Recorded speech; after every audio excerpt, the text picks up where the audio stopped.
Assalamualaikum warahmatullahi wabarakatuh. Saya M. Rakib Jamadi dari Pekanbaru Riau, Indonesia. Sekarang mengulangi kembali sedikit rekaman waktu saya menjadi Widya Iswara aktif menatar guru-guru di Pulau Rupat, menatar tentang bagaimana perubahan kurikulum pendidikan di Indonesia. Nah, sekarang kita lanjutkan. Bismillahirrahmanirrahim. Dia mengelincang kegirangan. Nah, itu bahayanya cacing itu tadi. Katakan juga lah metode yang salah. Guru tak pandai ngajar, rupanya cacing bersarang di dalam perut. Masya Allah. Duit dah habislah bertriliun untuk mensosialisasikan kurikulum 2013. Sama aja dengan yang sebelumnya. Walaupun lancang kuning berlayar malam, talinya tetap berpilit tiga. Penataran sudah bermacam-macam, mengajarnya guru begitu-begitu juga. Mengajarnya begitu-begitu juga, nggak ada perubahan. Nah, itu karena tidak ada revolusi mental dari perubahan membasmi cacing di dalam keluarga kita, masyarakat kita. Jadi menanamkan karakter ini libatkan masyarakat kita. Masyarakat, jangan sekali-kali di sekolah, di samping sekolah, jangan menjual rokok, jangan menjual makanan yang memakai parutan kelapa. Ini hari raya itu budayanya kelapa semua. Serondingnya pakai kelapa, urapnya pakai kelapa, kue bangkit enggak ya. Tapi ada juga parutan kelapa sedikit. Ada juga ya. Bahkan di goseng namanya tuh. Dicampur tumbuk lagi, campur. Bukan main. Sedapnya bukan main ya. Cacing itu girangnya bukan main. Nampak betul lewat. Nah, pertanyaannya, susah apa mudah tuh berperang melawan yang macam itu? Susah karena sudah membudaya ya. Itu namanya budaya Melayu. Budaya masyarakat kita sudah seperti itu. Semuanya ketergantungan dengan parutan kelapa. Kalau santannya aja nggak itu masalah. Santannya nggak apa-apa. Yang paruh ampas itu disitulah cacing tadi meletakkan telurnya. Nah, juga kacang tanah yang ada serat-seratnya itu seperti ampas kecil, di situ juga dia meletakkan telurnya. Termasuklah cempedak atau gulai nangka muda itu, gori itu, disitulah dia paling enak meletakkan telur-telurnya, maka dia berkembang dengan suburnya. Nah, ya. Nah, teman-teman, kemudian dianjurkanlah anak-anak kita itu setiap mau tidur dia bersihkan tangannya dulu, celana tangan dan gosok gigi. Telinganya dibersihkan, celah-celah kaki dibersihkan setiap mau tidur. Kenapa? Karena waktu tidur tuh kita dalam pori-pori kita terbuka, di situ cacing-cacing mulai masuk. Kalau seandainya dia ada di tangan kita, terselip di ujung kaki kita. Di saat kita tidur jam 12 ke atas itu pori-pori kita terbuka. Mulut kita pun terbuka juga. Ya. Seiring dengan pori-pori kita terbuka. Iya. Nah, itu dia. Laharnya pun mengandung virus juga itu. Maka sediakan helap satu. Anduk ya. Nah, anduknya itu diberikan yang sabun yang apa? Kalau sabun yang bagus itu Detol ya. Sabun Detol itulah dilap gitu ya, supaya harum juga menghilangkan kuman-kuman lebih cepat. Nah, itu perang awal gitu. Perang gitu.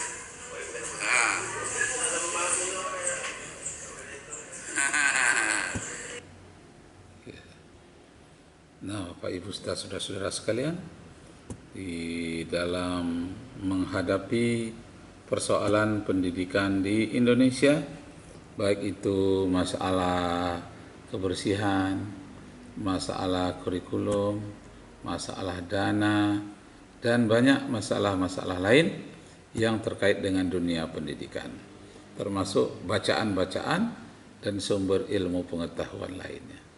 Nah, karena itu Bapak Ibu saudara-saudara sekalian, jangan pernah berhenti membaca, jangan pernah berhenti melatih anak-anak kita ke arah yang positif. di samping banyak menghafal pelajaran-pelajaran yang bersifat sosial, pelajaran agama, tapi juga memikir. Jadi memikir dan menghafal keterpaduan. Jangan hanya memikir saja tanpa ada yang dihafal, yang kenangan di dalam diri. Nah, jadi harus lengkap di dalam. Selain itu, ada obat alaminya. Bapak Ibu, kalau yang nggak mau makan Kompatrin sekali 3 bulan, sekali 6 bulan, Bapak Ibu guru, ada obat alami anti cacing. Apa dia? Rimbang. Tahu rimbang? Makan rimbang aja sekali seminggu, direbus boleh, yang muda juga boleh. Makan aja sekali seminggu, itu boleh tuh. Sampai 6 bulan, nggak makan obat cacing nggak apa-apa. Tapi rutin sekali seminggu. Rimbang itu anti cacing. Nah, Bapak Ibu serta saudara-saudara sekalian, sekarang sudah pukul 12 tengah hari. Ya, kita lanjutkan memahami rekaman-rekaman masa lalu yang dianggap berguna. Sekarang kita ulang-ulangi lagi. Nah, jadi cacing menjadi tersangka yang sangat berat. Harus dilaporkan ke polisi. Ya. Cacing menjadi tersangka. 70% anak Indonesia bodoh atau sukar belajar matematik disebabkan oleh faktor cacing.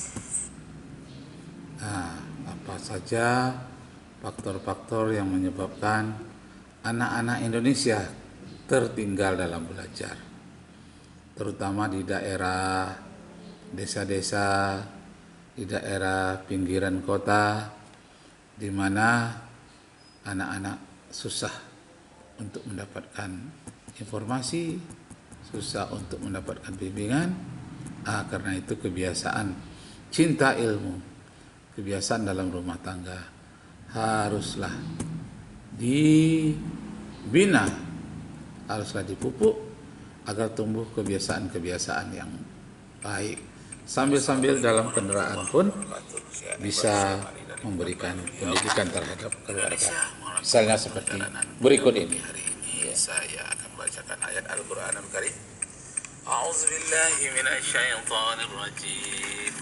Bismillahirrahmanirrahim. Wa laqad zara'na li jahannama katsiran minal jinni wal ins. Lahum qulubun la yafqahuna biha wa lahum a'yunun la yubsiruna biha wa lahum adhanun la yasma'una biha ulaika kal an'am bal hum adallu ulaika humul ghafilun. Shadaqallahul azim. Neraka jahanam disediakan untuk orang-orang kebanyakan dari jin dan manusia yang mempunyai otak tidak mau menggunakan untuk berpikir yang benar, yang mempunyai mata tidak mau melihat kebesaran Allah, yang mempunyai telinga tidak mau mendengarkan ayat-ayat Allah. Mereka tak ubahnya seperti binatang ternak, bahkan lebih sesat daripada binatang. Mereka itulah orang yang lalai. Pak Ibu saudara sekalian, kemarin memang sudah saya bacakan juga ayat ini, cuma terbalik bacanya. Saya baca azanun dulu baru a'yunun, padahal a'yunun dulu. A'yunun la yubsiruna biha walahum azanun la yasma'una biha.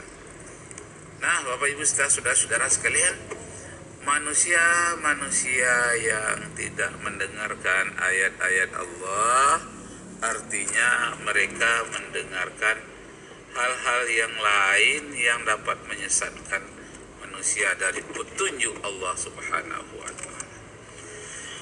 Nah, petunjuk tersebut misalnya di kalangan orang Yahudi menyebut nama Allah, karena di dalam Ten Commandment 10 firman Tuhan itu disebutkan antara lain jangan menyebut nama Allah secara sia-sia. Jangan menyebut nama Allah itu secara sembarangan. Orang Yahudi memanggil Allah itu dengan Yahweh. Nah, setelah diteliti rupanya karena orang Yahudi ini ratusan tahun tinggal di Mesir, Yahweh itu bukan bahasa Yahudi, tapi bahasa orang Mesir. Yahweh itu artinya Jehovah atau Dewa Bulan artinya. Nah, Yahweh ada ya-nya itu artinya dewa. Ya, itu dewa. Jadi haleluya itu artinya puji Dewa Bulan. Nah, jadi ada Yahweh. Kalau dalam bahasa Arab Yahweh Yahuwah, hei dia yang maha dia. Dia itu siapa? Tidak disebutkan namanya langsung di dalam kitab-kitab orang Yahudi. Kenapa? Karena takut orang akan menyebutnya secara sia-sia. Nah, yang menjadi pertanyaan, apa hubungannya nama dewa-dewa di Mesir dengan sebutan Yahweh atau Yehovah di dalam agama Yahudi, dalam bahasa Yahudi? Ternyata karena orang Yahudi ini lama membangun piramid di Mesir, diperbudak oleh Firaun sampai Nabi Musa yang membawa keluar dari Mesir. Jadi bahasa-bahasa Mesir ini terkontaminasi atau paling tidak berasimilasi dengan bahasa Yahudi. Nah, orang Yahudi tadi mengambil istilah kepercayaan nenek moyang orang Mesir, Yehovah. Itu artinya dewa bulannya orang Mesir. Kenapa orang Mesir itu mengagungkan dewa bulan? Karena di padang pasir itu yang kelihatan hanya padang pasir, piramid, batang kurma, kemudian bulan. Nah, itu. Jadi hal ini bagi orang Mesir dewa. Nah, kemudian kalau siang hari ya ditambahlah dengan matahari, namanya Dewa Mitra. Jadi dewa bulan namanya Yehovah, dewa matahari namanya Mitra. Nah, tapi ini satu buku bacaan saya dari M. Hashim. Nah, itu ada sejarah dari Mesir kuno. Apakah demikian? Ya, kita masih terus belajar, masih terus membaca. Karena yang saya ucapkan ini tidak mutlak benarnya. Ini baru analisis. Nah, karena itu mari kita senantiasa melakukan iqra, banyak membaca. Kalau di Indonesia ini ada program literasi. Nah, program literasi itu diterapkan di sekolah-sekolah, membaca buku-buku di luar mata pelajaran. Nah, rupanya kegiatan literasi ini sangat erat hubungannya dengan perintah membaca di dalam Al-Quranul Karim. Jadi cocok, sesuailah Indonesia yang mayoritas umat Islam, diterapkan kewajiban sekolah-sekolah melakukan pendidikan literasi, sangat sesuai sekali. Kenapa? Karena perintah pertama dari ayat Al-Quranul Karim kepada umat Islam adalah membaca, yang bunyi